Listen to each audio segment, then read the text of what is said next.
This story begins in a far and distant place and time, a town unknown to the majority of the listeners. Gorizia, its name.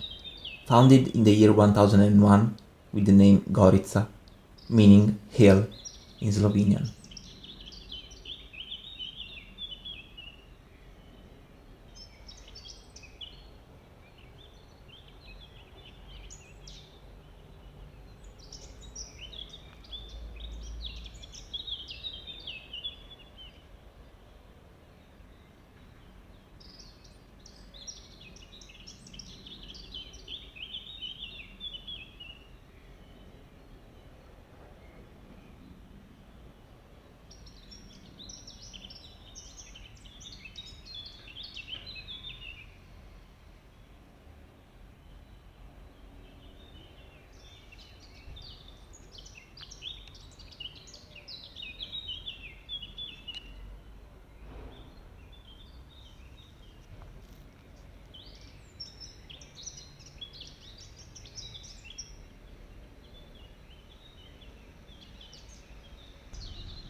Our story actually begins in 1961, when a 37-year-old psychiatrist called Franco Basaglia was appointed as the new director of the local asylum.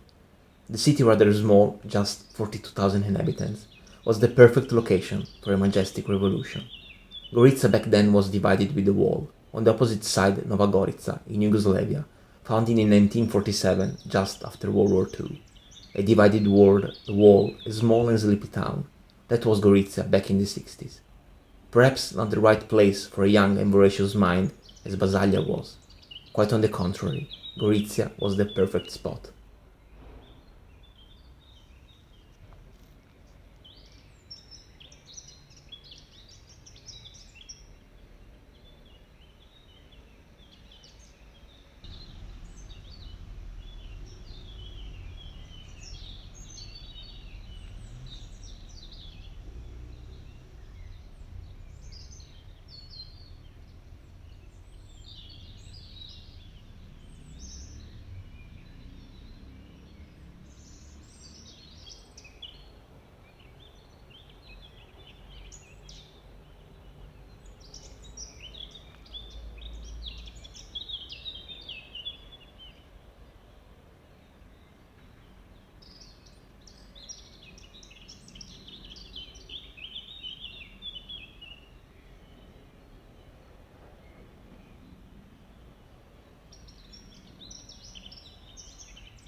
Far away from anywhere and anyone, he could devote himself to the biggest project of his entire life, rewrite the old laws of psychiatry, and rethink and reshape what an asylum were or should be.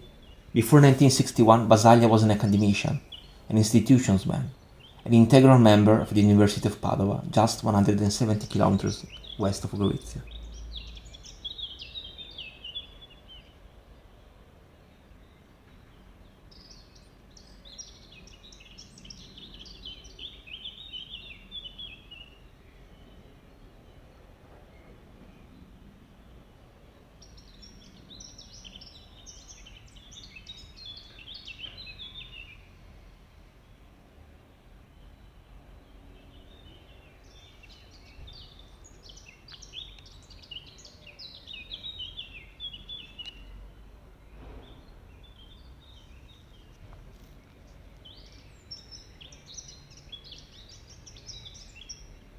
He was born in 1924 in Venice.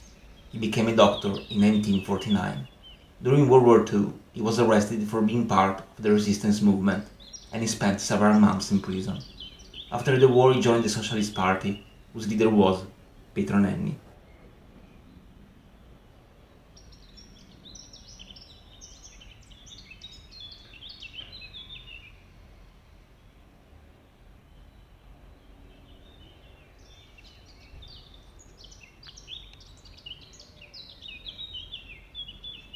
His political and medical ideas were intertwined all along his life. This is the reason why, more than 40 years after his death, his legacy is still disputed, not just in Italy.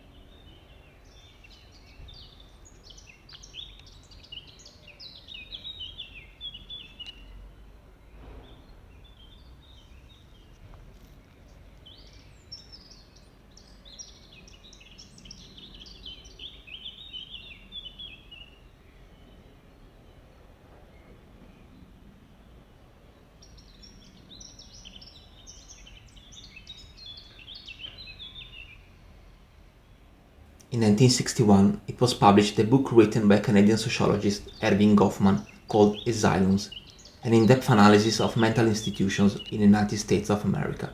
This was not the first widespread recognition of this word, but certainly one of the most famous ones. The same year, the French philosopher Michel Foucault published his primary thesis called Folie et Raison, Histoire de la folie à l'âge classique, an 143-page tour de force work dealing with the history of the European medicine. Thomas Szasz, an Hungarian-American psychiatrist, wrote The Myth of Mental Illness in 1961 as well.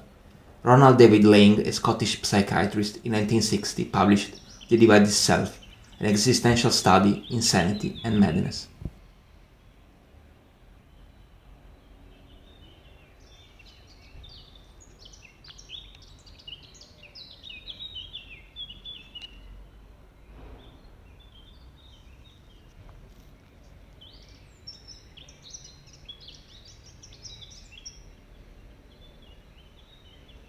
There was a convergence of different forces joining all together, small torrents forming an immense river. Psychiatrists, sociologists, philosophers among the others. All were discussing, debating, arguing, even fighting with each other. Perhaps the methods were not the same, not even the goals sometimes were. One thing was in common though. The definition of the human being.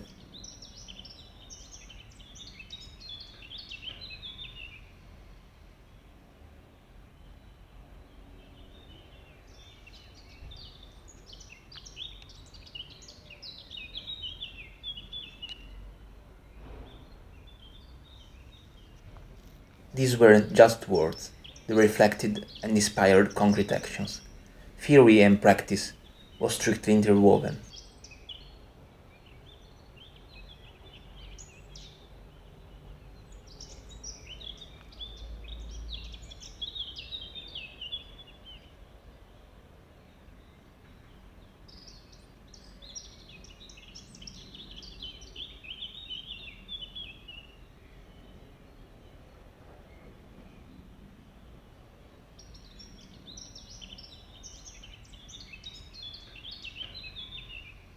People in asylums throughout the globe were divided from the rest of the world. They were treated and considered less than others. Usually the inmates would have crossed the entrance, but it would be almost impossible for them to go back to normality. It was even worse than a prison, because there was no verdict. You would have been living in this frightened limbo for years, maybe decades, or even sometimes an entire life. It wasn't even that clear what the scope of the institution were.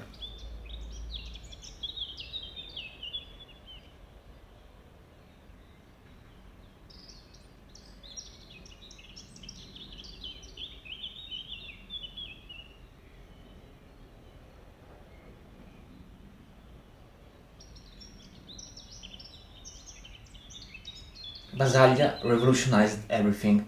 One of the first decisions he took as the new director was to open up the pavilions. Fences were torn apart. People could roam freely in the area of the facility. They were even allowed to institute a journal, a way of expressing themselves and confront the reality with criticism and hope. Soon after, people began to be released. All the ancient methods considered degrading and inhuman banned. It wasn't without any consequences, but it has to be done.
Basaglia challenged all the current notions: the idea of normality, the idea of mental illness, the idea of the individual, the idea of the society.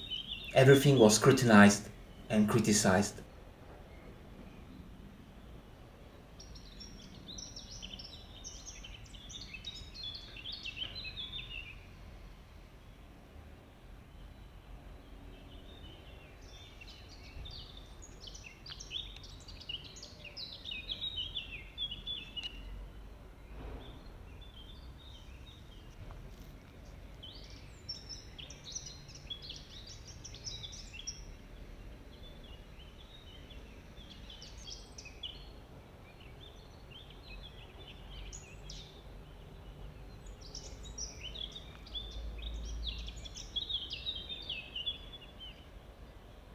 It was not just building up a therapeutic community in the asylums themselves, as Maxwell Jones did already in the 50s.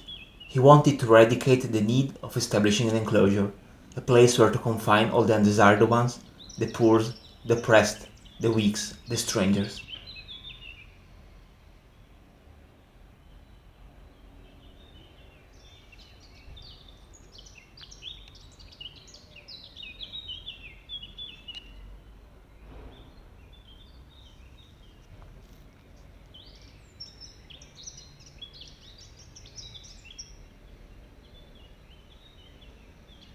In 1968, he got transferred to another asylum near Parma called Colorno. In Gorizia, without his presence and the doctors and nurses close to him, there was almost a complete regression, almost as nothing happened in the first place.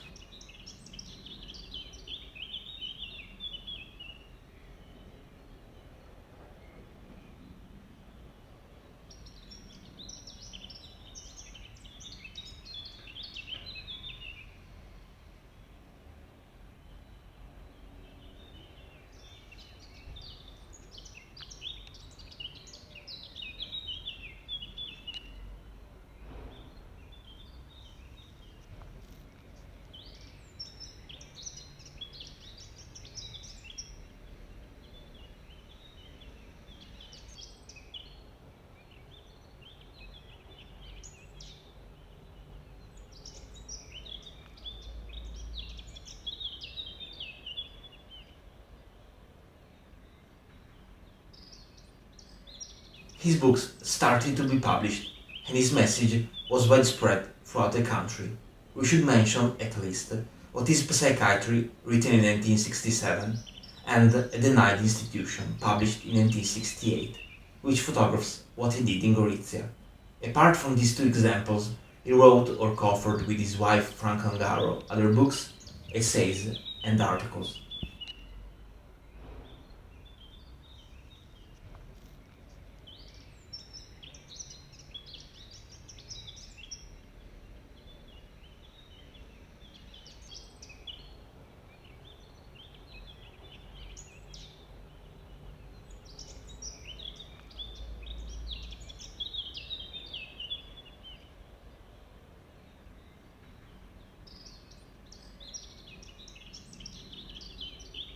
In 1971, he arrived in Trieste, where he continued his revolution. At this point of his career, he was extremely popular. His voice, his oeuvre, was no more the jargon of a closed community. He became an integral part of the 68 movement.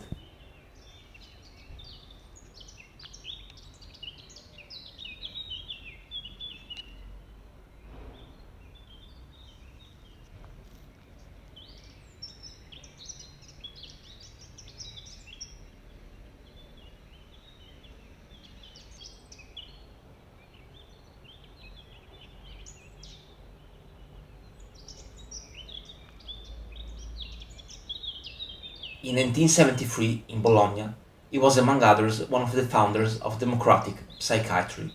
The manifesto of this group explicitly reaffirms his own ideas, goals, and visions. Psychiatry was a tool to control and exclude the so-called insane, an oppression method to suppress all the non-compliant. It was an obligation to reaffirm the need of mental health for everyone. A new social logic was needed, a new path, a betterment for all the human beings.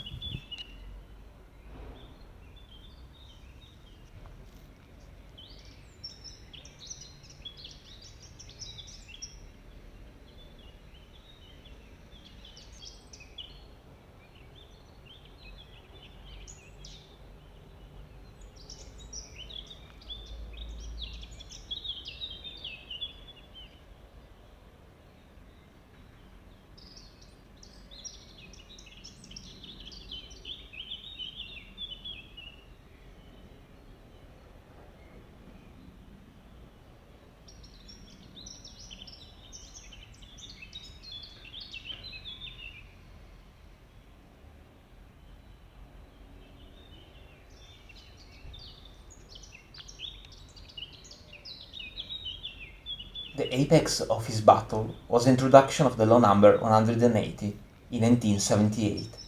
All the asylums needed to be closed forever.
Basaglia died in his hometown Venice in 1980 due to a brain tumor.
This story was stuck in my head for a very long time.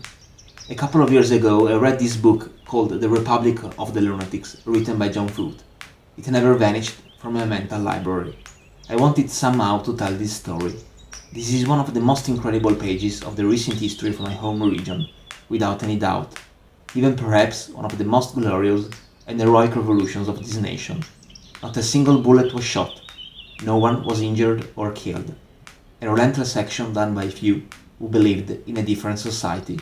They had the courage and the will to pursue this dream against all the odds.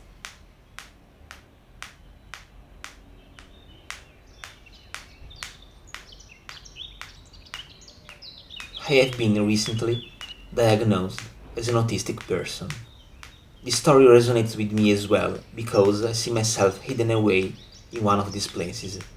Perhaps I would have been spending my entire life roaming in these corridors, being electrocuted, sedated, or drugged. Just suggestions, hopefully.